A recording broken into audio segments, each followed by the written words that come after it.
राधे राधे दोस्तों मेरे YouTube channel पर आपका हार्दिक स्वागत है। कैसे हैं दोस्तों? कमेंट करके ज़रूर से बताएं। दोस्तों आज मैं आपको वट सावित्री व्रत की पूजा की विधि बताऊंगी और साथ में कथा भी सुनाऊंगी।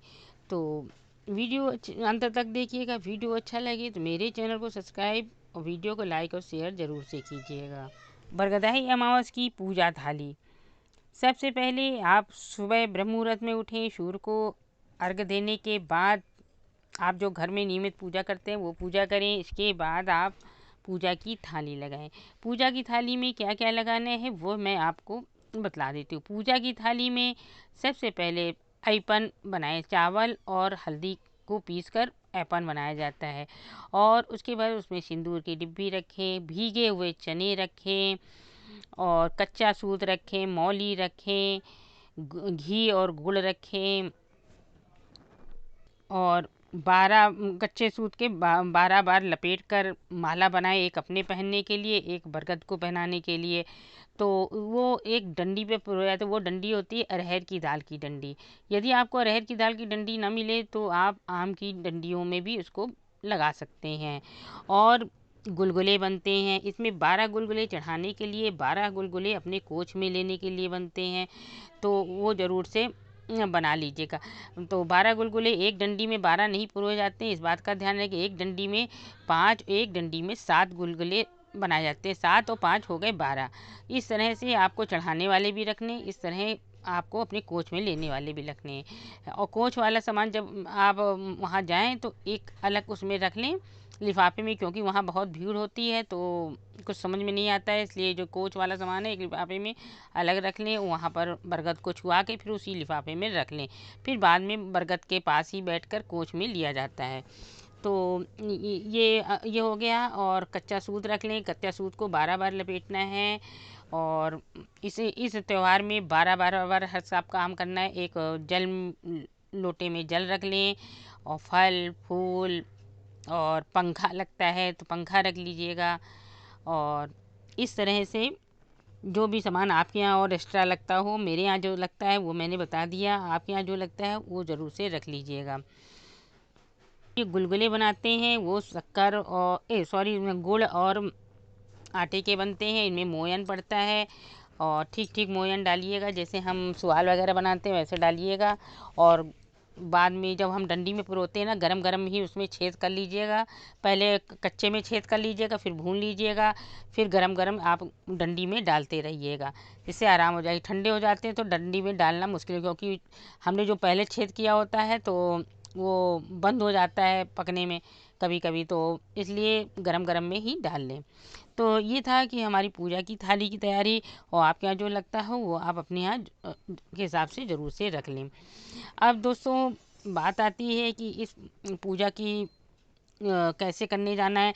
सबसे पहले घर से आप पूजा की थाली लगाने के बाद अपना 16 श्रृंगार कीजिए, पैरों में रंग लगाइए, नथ वगैरह पहन लीजिए, फिर जाइए बरगद के पेड़ के नीचे। बरगद के पेड़ के नीचे सबसे पहले आप 12 बार जल चढ़ाएं। जो आपने चावल और हल्दी का ऐपन बनाया 12 बार पूरे हाथ में लगाकर हाथे लगाने हैं।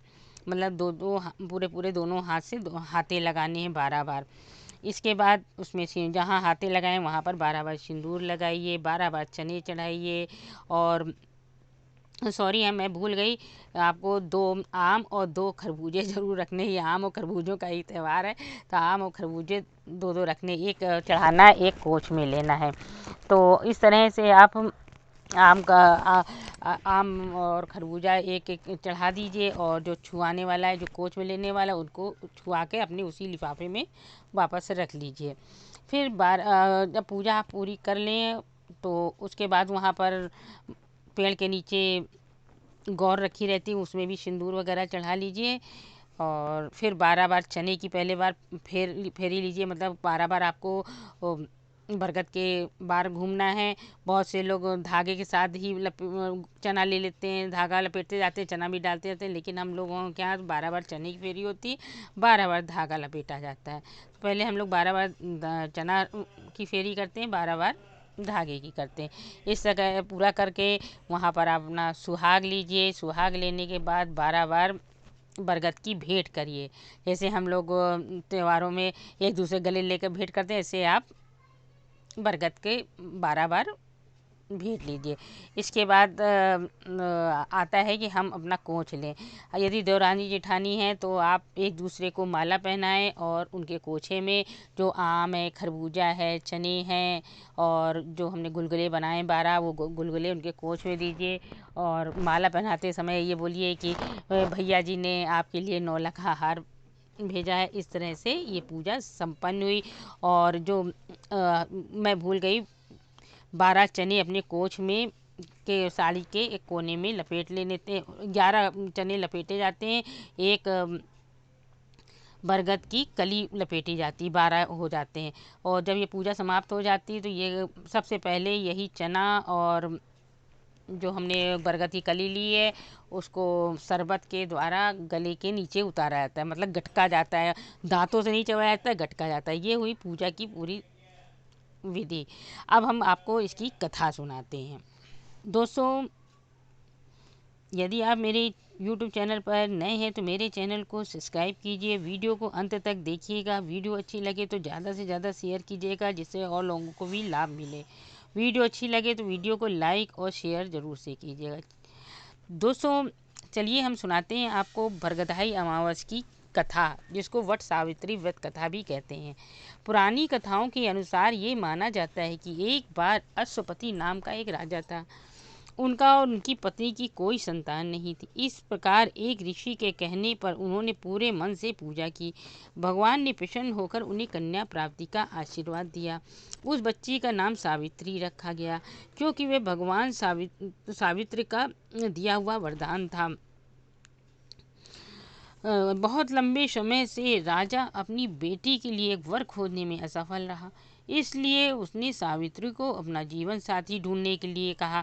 उसने राजा घुमसेन के पुत्र सत्यवान को पाया। राजा देख नहीं पाता था, उसने अपना सारा धन खो दिया था। सावित्री अपने पति को पाकर अपने राज्य में वापस लौट आई। जब वह घर आए तो नारद मुनि भी वहां बैठे थे। उन्होंने राजा को अपनी पसंद के बारे में बताया। उसकी बात सुनकर नारद मुनि ने अश्वपति को कहा वह इस रिश्ते को मना कर दे, क्योंकि सत्यवान का जीवन कम बचा है और एक ही वर्ष में वह मर जाएगा। राजा अश्वपति ने सावित्री को उसके लिए किसी और वर को खोजने के लिए कहा, लेकिन सावित्री ने इनकार कर दिया, कहा कि वह सिर्फ सत्यवान से ही शादी करेगी। और दोनों का विवाह हो गया और वे दोनों एक बंधन में बंध गए। 1 साल बाद सत्यवान की मृत्यु का समय आने वाला था। सावित्री ने व्रत रखने शुरू कर दिए। सत्यवान की मृत्यु के निश्चित दिन पर वह सत्यवान के साथ जंगल में चली गई। अचानक सत्यवान बरगद के पेड़ के पास गिर गया। साथ ही यम प्रकट हुए और सत्यवान की आत्मा को दूर करने वाले थे। सावित्री ने यम से कहा अगर वह सत्यवान को ले जाना चाहते हैं तो वह भी उनके साथ जाएगी, क्योंकि उनकी पत्नी है। उसकी तपस्या को देकर भगवान यम ने उसकी 3 इच्छाएं मांगने का वरदान दिया। पहली इच्छा में उसने अपने ससुर की आंखों की रोशनी मांगी। दूसरी इच्छा अपने पति के लिए 100 पुत्र मांगे। तीसरे वरदान में उसने सत्यवान से एक पुत्र मांगा। भगवान यम उसकी सारी इच्छाएं मान गए, पर वह सत्यवान को साथ ले जाना चाहते थे। सावित्री ने यह कहकर रोक दिया कि पति के बिना बेटा करना कैसे संभव है। भगवान यम अपने शब्दों में फंस गए। इसी तरह सावित्री के प्यार को देखकर सत्यवान का जीवन वापस करना पड़ा। इसी दिन के बाद सारी शादीशुदा महिलाएं अपने पति की लंबी उम्र के लिए व्रत करती हैं। ये थी बरगद के पेड़ की कथा, और इसको वट सावित्री व्रत भी कहते हैं।